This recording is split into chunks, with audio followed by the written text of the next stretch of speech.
Okay, guys, and we're back with another episode of the Seth Solo Sidequest. I'm Seth from the Lonely Stoner podcast, and this is episode 55 of my side quest. Now, in this episode, we're kicking it off with some news around UFC legend, UFC legendary heavyweight Andrei Arlovski set for his first post UFC fight at DBX1. DBX obviously being the dirty boxing promotion. They had their first event when they saw Yoel Romero in the main event bang out some fat old plumber. And looking at Andrei Arlovski's, MMA career, of course, he's been a legend in the game. He's had a number of big wins, but he's 46 at this point. He's 46. His MMA record is 34 and 24. 24 losses, been knocked out 12 times. And had an interesting career here, a career full of ups and downs. A career where, he's got some big names on his record. Antonio Silva, Brendan Schaub, Travis Brown, Frank Mir, like a number, Ben Rothwell, Roy Nelson, Fabricio Verdum, way before Verdum's prime. But it's been in the octagon with a number, the biggest names the heavyweight division has seen, in MMA history. Been in there with Overeem, Miocic, Francis, lost to all of these guys, of course. Tom Aspinall as well in 2021, right as Tom Aspinall was on his rise up. Got subbed in the second round by Tom Aspinall. But Arlovski's definitely had an interesting career. Went outside for the most part.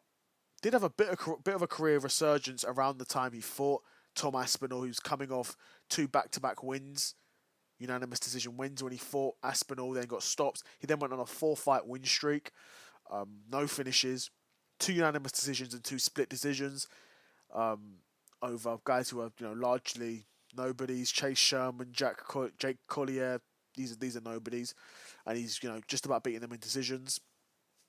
Then after that, he went on a 4-fight losing streak, which goes to show how cooked this guy really was. Marcos Rogerio de Lima finished him in the first round with a rear naked choke. Dontel Mays finished him in the TKO in the second round, and then he had 2 decision losses to finish out his UFC career. And after that point, when he lost that 4th fight, he probably got released then, I'd imagine. It's like a release / retiring. But, not a real retirement, because he's now fighting in a DBX1 and also is drafted to the GFL as well. So surprised the GFL is letting him sort of do another event, like a DBX event, because he could very well get knocked out or get damaged in this fight, and then that impacts GFL, which is why the UFC are historically always been very hesitant to let their UFC fighters fight outside of the UFC because of that exact reason. But looking at Andrei Arlovski's opponent in DBX1, he looks like he's a guy who's basically a nobody. Let's see if I can find his name. Hodges. Never heard of this guy before at all. Never. He's 40 himself. So again, a pretty good matchup because he's facing another old guy. He's competed in MMA and has competed in boxing, Muay Thai and kickboxing. But his most success was in kickboxing with a record of 3-2. So Arlovski should be walking through this guy. This should be a very easy win for Arlovski. Kind of weird to see. I don't know. Yeah, because I don't think Arlovski's much of a draw at this point. No one's probably really going to want to pay to watch this guy, but hey, who knows? They must think he's able to sell tickets, so they're going to put him on this card. Andrei Arlovski's going to be on DBX1.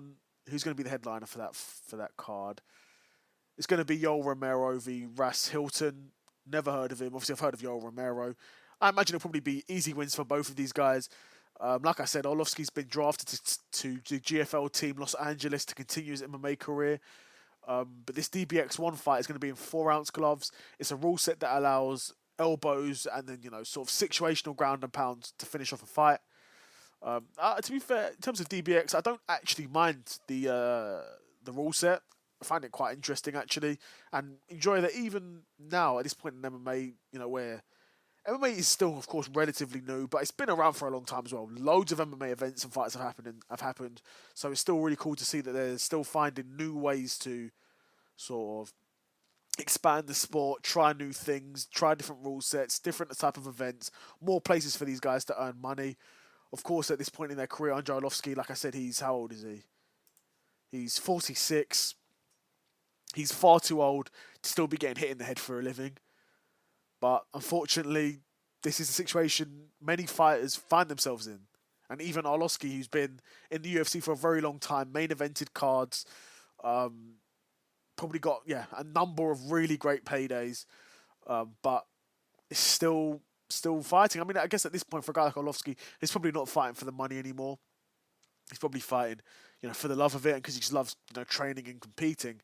Because I can't imagine him still doing this purely because of the money, because he must be up by now.